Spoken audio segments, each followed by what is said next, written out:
What is up, my friends? You are very welcome along to this special video on Anfield Agenda. This is probably the most requested video I've had from you guys over the past couple of months, and it's simply just what is my team of the first half of the Premier League campaign. Some people ask me for a team of 2023, but I don't have the brain power to think back that far. So I have just done my 11 and manager for the first half of the Premier League campaign, who I think has performed the best and why they've been included. So it is my day off, which is why you're getting a pre-recorded video, but I do want to know your thoughts in the comment section as always. Drop a like on the video if you enjoy it. And if you could do me a massive favour and hit that subscribe button, it would be greatly appreciated.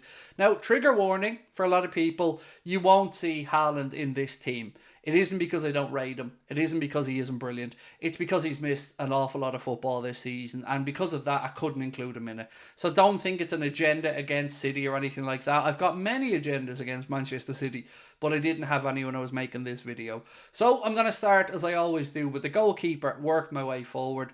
And with this one, look, my instinct was initially to go Alisson Becker, because I'm a Liverpool fan, and I believe Alisson Becker is the greatest goalkeeper in the world. But then I realised very quickly that I would end up talking myself into this team being pretty lopsided with Liverpool players in it. So I have gone back, I have looked at statistics, and this is what I've gone with for the goalkeeping situation. I've gone for Vicario of Spurs, because I think he's been a brilliant addition to that Spurs team, and I have never been too much of a fan of Hugo Lloris. I thought he was always a little bit too inconsistent. Vicario has been a great addition. He's a keeper that I've got to be honest about, I didn't really know too much about before he came to the Premier League, but it looks like Spurs have a keeper there, and I mean that pun intended. So he's gone into the team for me, because you will see other Liverpool players in it, but I want to try and be as fair as possible. So Vicario has got the goalkeeping position. Now we move into the fullback spot. And of course, it's Trent Alexander-Arnold. And I don't want to hear about your Kieran Trippiers, and I don't want to hear about anybody else. It is Trent. That is the answer, because of what he can do both in the right back position and, of course, impacting the game from midfield, as he has done for Liverpool.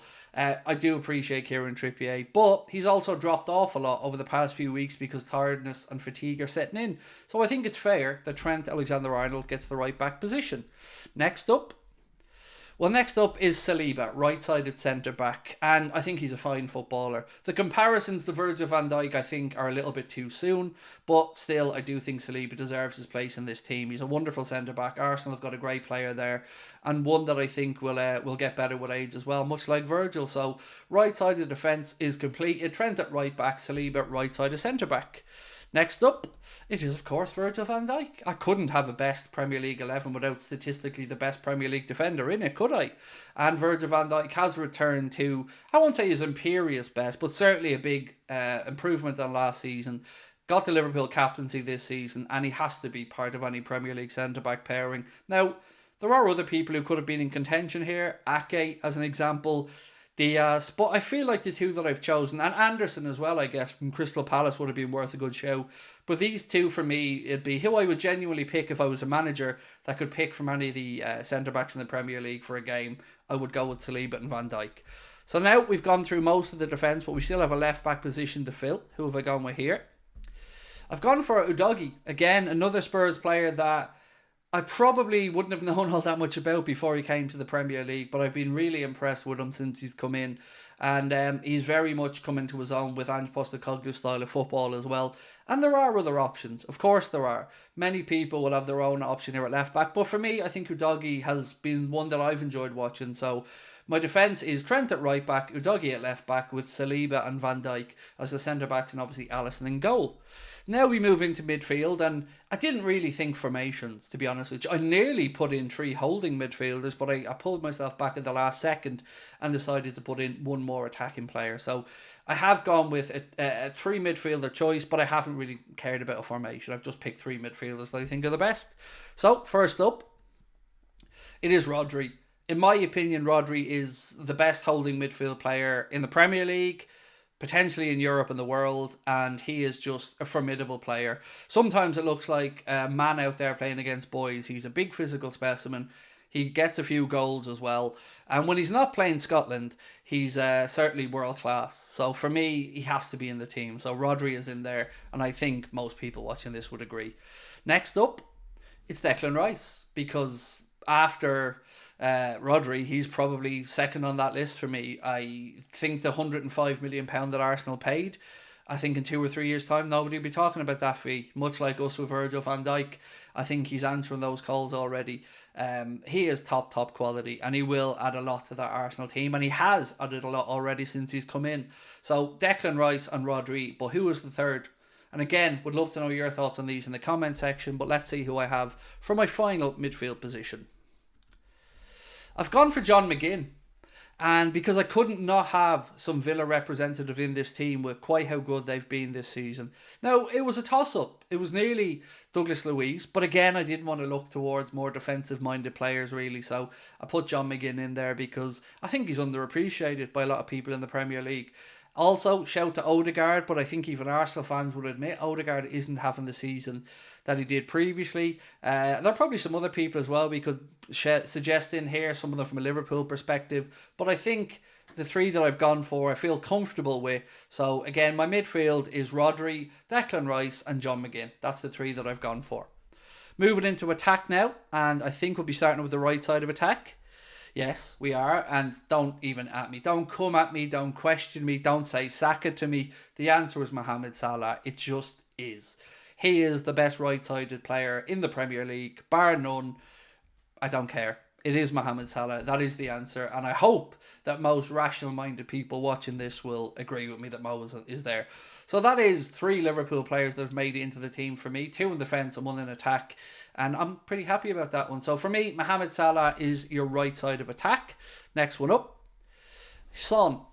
Brilliant player. Fantastic. And I know he's out for Spurs at the minute, but he has been a really pivotal part of the great start to the season that they've had. Taken up the mantle, of course, since Harry Kane has gone over to Bayern Munich.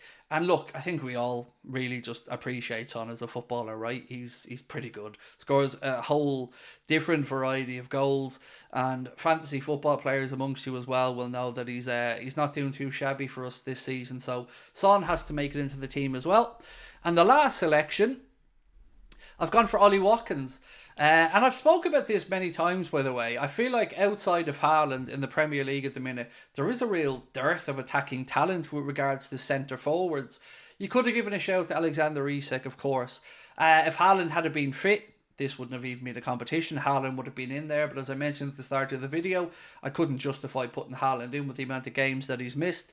So I think Ollie Watkins is probably the deserving beneficiary of Haaland's absence. So the 11 has been picked, but now it's time to just figure out who manages this team. Who have I gone for the coach? Again, I've tried to push aside Liverpool bias because, of course, I think Jurgen Klopp's the best coach in the world. But I've tried to be fair, so what I've gone for is Ange Postecoglou. Closest thing we could get because he supports Liverpool. Sorry.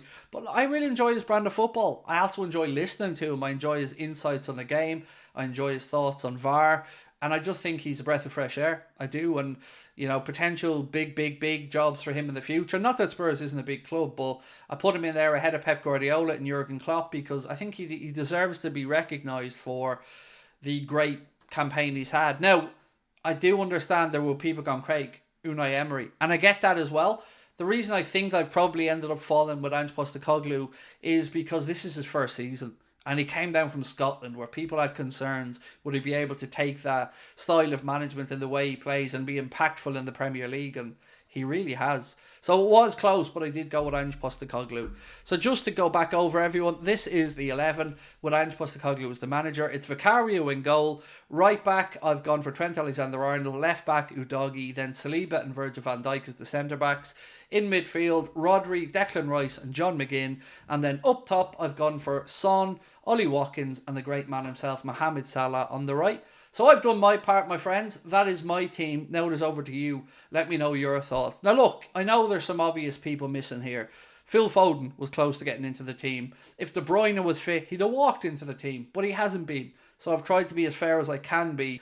But I'm also not arrogant enough to believe there maybe isn't other players who people will feel deserve to be in this team. And often it's a bit of what you like with these things, a bit of what catches your own eye. So if there are people you think I've glaringly missed out on, feel free to let me know in the comment section. That's what these type of videos are for. Really do appreciate you taking the time to watch. Don't forget to drop a like on the video, hit the subscribe button, and if you're watching this on Saturday, I should see you on Sunday for the watch along of the Bournemouth game. We'll be starting from 3:30.